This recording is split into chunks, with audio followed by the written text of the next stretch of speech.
Bonjour à toutes et à tous, c'est Magic Focus, j'espère que vous allez bien, je suis ravi de vous retrouver dans cette nouvelle vidéo dans laquelle je vais vous parler de Walt Disney.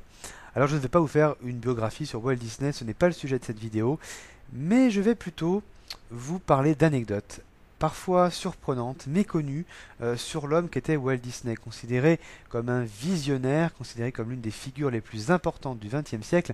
Eh bien il y a toujours des petites anecdotes associées à Walt Disney, et vous allez voir qu'il y en a qui sont assez surprenantes. Donc j'espère que cette vidéo vous plaira, que vous allez apprendre des petites choses. Alors c'est parti pour les anecdotes sur Walt Disney.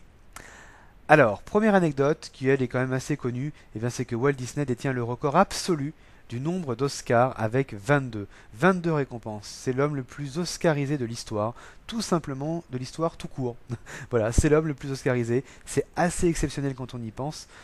Voilà, le record n'a pas été battu, il n'a jamais été battu, avec 22 Oscars pour Monsieur Walt Disney. Disney avait séjourné à quelques pas de là où est implanté Disneyland Paris. C'est très étonnant, c'est même très perturbant quand on y pense, mais c'est vrai.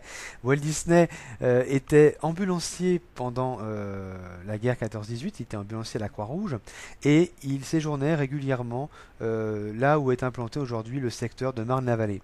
Donc du coup, eh bien, forcément, il séjournait régulièrement par là, et c'est donc forcément juste à côté de là où est implanté Disneyland Paris aujourd'hui. Comme quoi le hasard fait parfois bien les choses. C'est toujours très étonnant quand on y pense, mais voilà, c'est ainsi. Walt Disney fut le premier, ou l'un des premiers, à embaucher des hommes et des femmes noirs au sein de son studio. On le traite souvent de raciste, Walt Disney. Eh bien, finalement, là-dessus, on peut dire qu'il était un peu en avance sur son temps. En revanche, et malheureusement, il n'a pas hésité à renvoyer certaines personnes ayant révélé leur homosexualité. Donc là-dessus, il était quand même très fermé, mais c'était aussi les mœurs de l'époque, donc c'était finalement plutôt normal. Il a joué le rôle de Peter Pan à l'école, et ce rôle l'a marqué à vie. Ce rôle l'a marqué à vie, si bien que il avait très envie rapidement de faire Peter Pan, d'adapter Peter Pan en animation, en film d'animation, et par le fait, ça a souvent été l'un de ses films favoris, et Peter Pan a souvent d'ailleurs été un personnage auquel il s'est souvent identifié. Il avait déjà envisagé à l'époque de créer un film d'animation La Petite Sirène, et oui, mais également La Reine des Neiges, tous deux étant des contes de Anderson. Il n'a pas dessiné Mickey, mais par contre, il a fait sa voix de 1928 à 1947. Alors quand je dis qu'il n'a pas dessiné Mickey, il l'a fait un peu, mais c'est vrai qu'après 1928, eh bien, Walt Disney était beaucoup trop occupé dans l'animation. Il était davantage plongé dans le développement des histoires, etc. Il y a eu beaucoup de changements et il a été donc le maître de plein de nouvelles choses dans son studio, et il ne pouvait plus s'occuper des dessins de Mickey.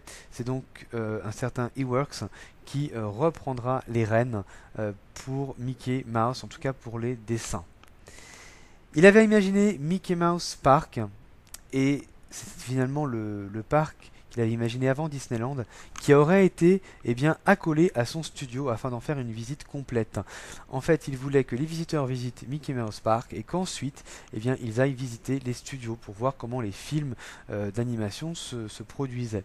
Alors l'idée n'a pas été retenue et donc il a dû retravailler sur un projet de plus grande envergure qu'est donc Disneyland. Sa princesse préférée, c'était Cendrillon. Et en fait, il y a une vraie raison par rapport à ça, c'est surtout grâce à Cendrillon que le Walt Disney Studios a pu être sauvé. Parce que quand ils ont réalisé Cendrillon, le Walt Disney Studios était vraiment sur le point de fermer définitivement ses portes. Walt Disney était le précurseur de la 3D. Bah oui, il a inventé la caméra multiplane, et par le fait, beaucoup de gens ne se rendent pas forcément compte, mais c'était le début de la 3D puisqu'on donnait de la profondeur à l'image.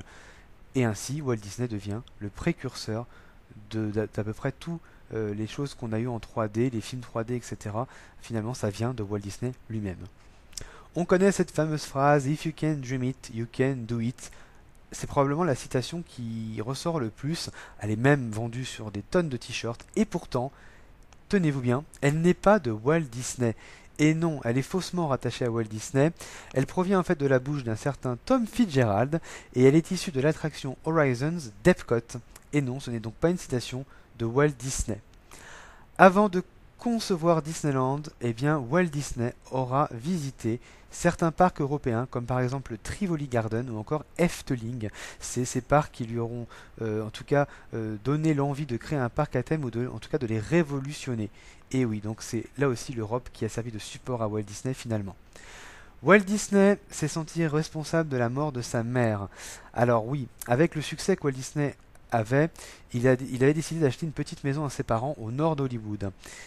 Mais sa mère malheureusement est décédée suite à une intoxication au monoxyde de carbone parce qu'il y avait eu on va dire des failles à ce niveau-là qui n'avaient pas forcément été vraiment révélées. Hein. À l'époque, il n'y avait pas tous les diagnostics que l'on a aujourd'hui. Et ça, Walt Disney s'en est voulu absolument, absolument toute sa vie. Et c'est probablement ça qui l'aurait inspiré pour Bambi et pour faire le fait que la mère disparaisse au début de Bambi parce qu'il était assez traumatisé avec la mort de sa mère dont il se pensait entièrement responsable. L'œuvre dont Walt Disney est le plus fier est Mary Poppins. Et il s'en est donné du mal pour avoir les droits de Mary Poppins, enfin pour pouvoir exploiter Mary Poppins. Je vous renvoie au film Dans l'ombre de Marie qui est excellentissime et qui explique avec brio et avec beaucoup d'émotion l'histoire derrière Mary Poppins.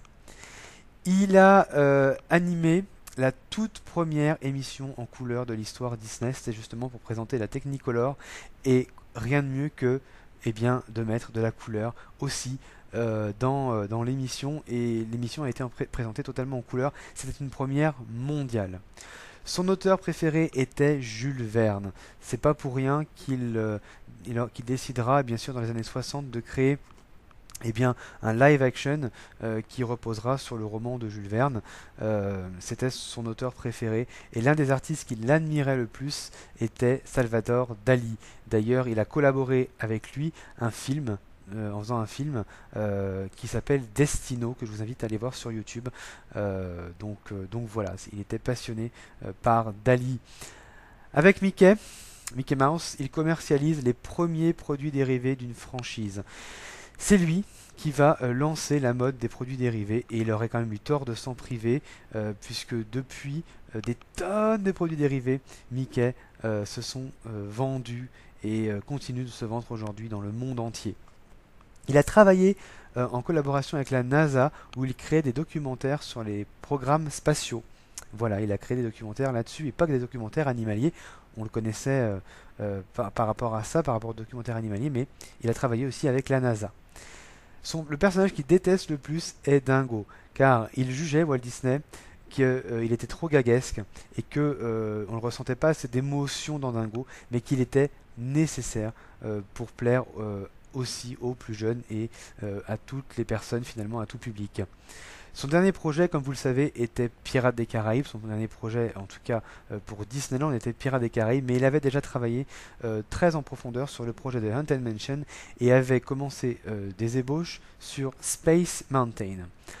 Afin de raconter l'histoire de Blanche-Neige à ses animateurs et de les convaincre du potentiel de Blanche-Neige, Walt Disney a joué absolument tous les personnages. Il était extrêmement impliqué, il était même en transe lorsqu'il jouait ces personnages-là. Les animateurs étaient impressionnés, mais tous les personnages de Blanche-Neige ont été joués par Walt Disney.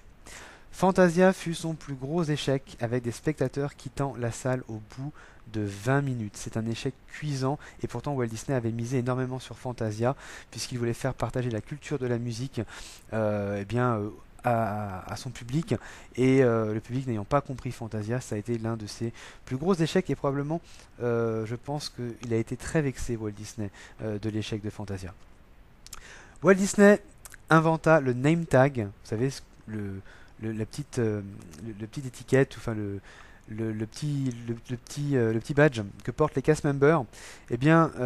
Pourquoi? Parce que lui-même ne supportait pas être appelé Monsieur Disney. Donc il a préféré que les name tags soient directement où il y a directement le prénom dessus. Et d'ailleurs, il a inventé le concept, puisqu'aujourd'hui, les name tags, on en trouve absolument partout dans les commerces, par exemple.